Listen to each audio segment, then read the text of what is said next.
Hello guys, welcome back to this channel. In today's video, I'm going to show you how you can get Starfall Shard in Heartopia game. Okay, let's get into it guys. Wait, let me save my photo for the thumbnail. Okay, and you can get the Starfall Shard during the Meteor shower. Okay, and now it's Meteor shower, and we need to immediately find Doris, and she can be anywhere guys.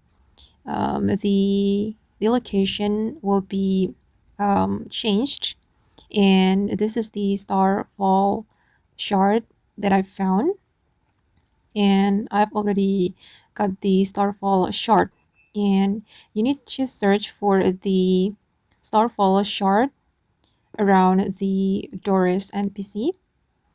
Okay, and now I'm at the fishing village. Doris is here, and from Doris, you can open the fortune store.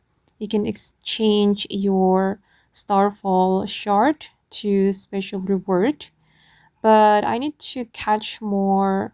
I need to mine more Starfall Shard because it's not enough, guys. So yeah, basically, you just need to search for it and prepare your pickaxe to mine the Starfall Shard. Okay guys, and that's how you can get the Starfall Shard in Heartopia during the meteor shower. I hope this video will be useful for you. Thank you so much for watching, and bye!